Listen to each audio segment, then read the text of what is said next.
Hey everyone, I'm Blake with Ridgeline Defense, and today I'm going to be talking about a multi-part series in my preparation for the tactical games, which we'll be hosting on our property in August. Come along, see if we can learn anything.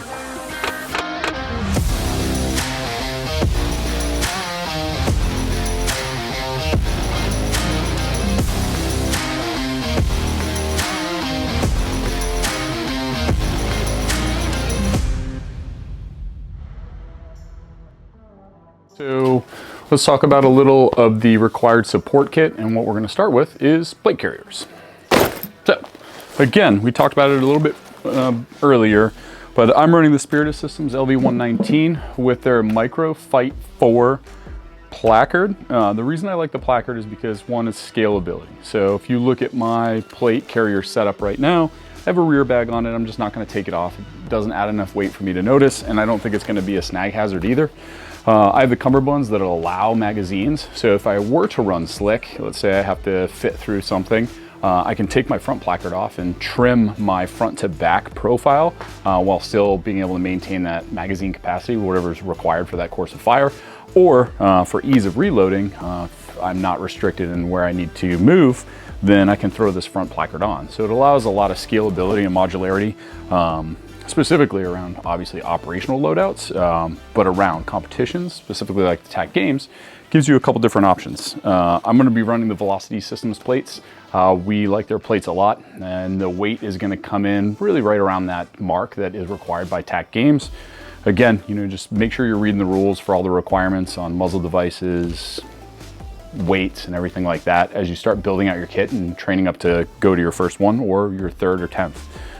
Yeah, so plate carrier, doing kind of the blank army pattern mix matching. So a little bit of green, a little bit of multicam. So real quick, some of my, my secondary and some of my support gear and some of the other things that the TAC game requires, which is, kind of touch upon. Everything has by design a purpose. I'm a Glock guy. There are some upgrades to this Glock. I have the Parker Mountain barrel, one of their match grade barrels with their micro comp. I've found this to be a great addition, both in accuracy and your shot-to-shot splits. It's made me, a little bit faster. I run Loophole Delta Point Pro NV version. Got some grip work and then mag extensions and just a flashlight out front. Nothing special. I have a standard Glock trigger. I feel like I won the lottery as far as it is considered when you're talking about Glock triggers. I think there's some good ones, some bad ones, and then kind of everything in between. Beyond that, I'm running the Blue Force chalk belt, and the reason I like this belt over a lot of the other belts that I've worn in the past is specifically surrounding the contours of how the belt was made and how it fits around your body. So if you might be a little hard to see from there, but more or less the belt forms a light, gentle arc, and when it sits on your body, it allows your gun position to sit flush against your hips, which generally have a little bit of a contour that roll out. I mean, most of us do. I've worn this belt for a couple of years now. Blue Force was great to us, great company, and this is the load-bearing one, the chalk belt. They make another version, it's called the Grid, not load-bearing, if that matters, but not a big competitor, but this is a great, comfortable belt. I'm running some S-Tac pouches for my pistol stuff. Over here for my primary reload position, I have our product, the Ridgeline Drop, on an S-Tac single AR mag pouch. Accessory tool, obviously, dump pouch from Blue Force Gear.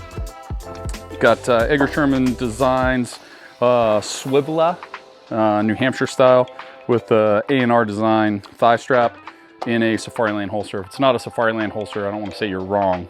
I just don't think you're completely right, but that's up to you. Run it how you want.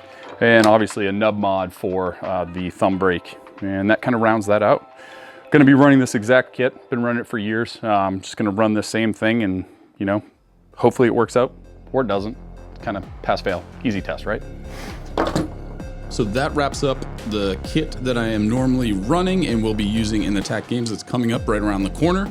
Stay tuned for next week, the third installation, where I'll be going over the LPVO and the red dot battle and see which one is kind of pulling ahead if there is one. I'll be running some performance metric drills, some high heart rate stuff, and see how everything shakes out. And hopefully we get a little bit closer to an answer of how my rifle is going to look for the tactical games.